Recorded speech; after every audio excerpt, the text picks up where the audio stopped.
After the property tax calculation, we also discussed the decreasing block tariff, the increasing block tariff. That is based on also the marginal price method, where after a certain period of production, there is a change in the production cost. When the production increases, you need to increase, or per unit production cost starts increasing. So from that point, actually, if it is calculated out, the people who are consuming more amount than the average, they should be paying for it.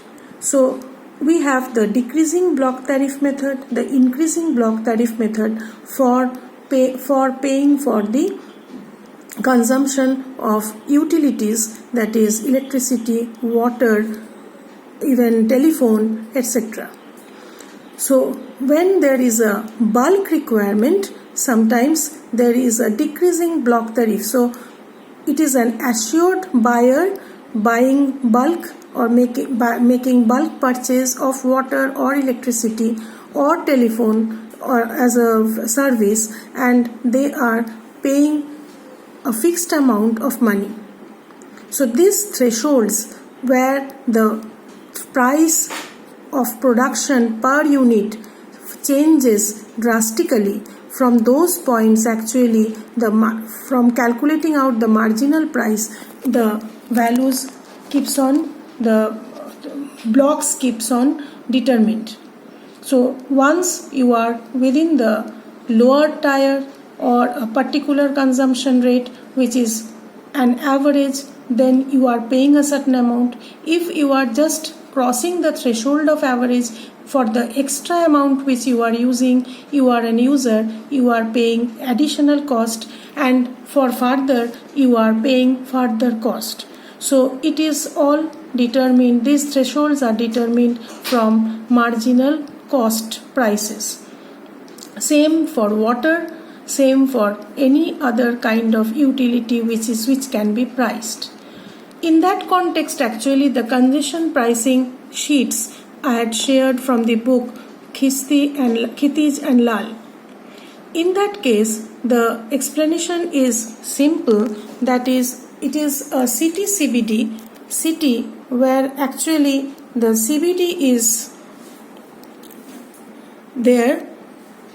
Say the example shows it is a 10-kilometer stretch within a city CBD, and you are asking for a detour to the people who are coming by car to decongest the CBD. Now, if one does not want to take the detour or the bypass and wants to make a shortcut through the city to save on time, then he needs to be taxed. He needs to be priced. So to decongest the CBD, the alternative path is use little more amount of petrol, use little more amount of your time, but decongest the CBD. But one who wants to pass through the CBD to save on time must pay the money, because that is the social cost which he is actually threatening. He is putting pollution, he is putting noise, he is putting difficulty to the pedestrians, the walkers in that particular area, and taking the advantage of saving some time. Instead of going 20 kilometers, maybe he is saving on moving 10 kilometers at a given speed. So because this area not much people are using, he is gaining speed also and saving on time. So this needs to be priced. Say the example of London city centre. It has been done like that. So you can park your car at the periphery of the CBD and walk in the streets. But if you want to bring your car into the city, into the CBD area, you have to pay. So how is this done? if you see the equations there, the stretch length is given as 10 kilometer, and then the time of travel t, and there is a demand.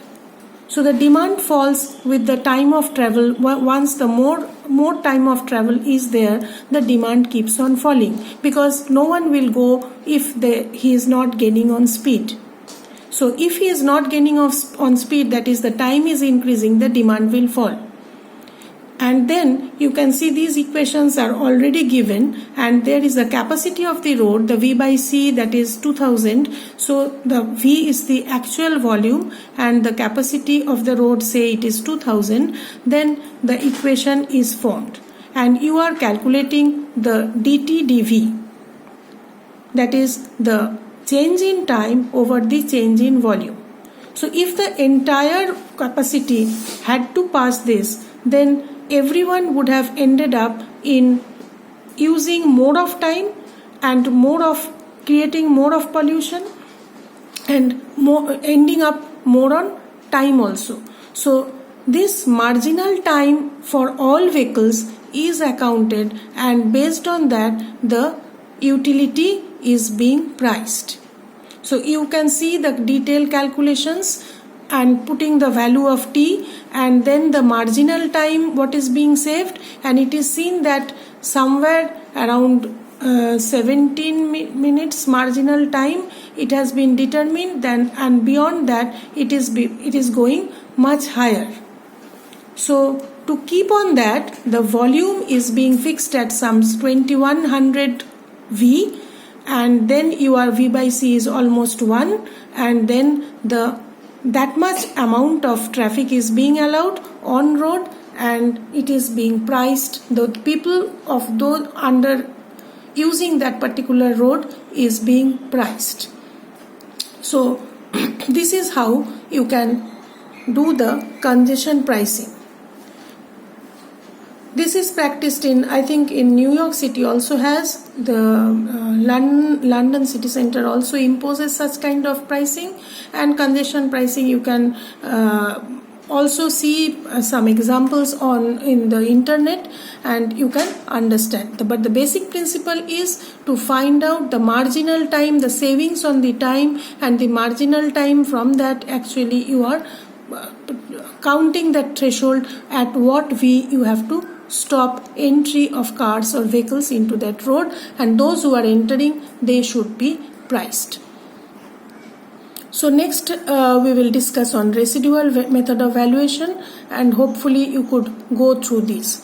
On the other hand, we had discussed on SEZs, and I have shared some documents on SEZs also, some examples, and hopefully you are all going through.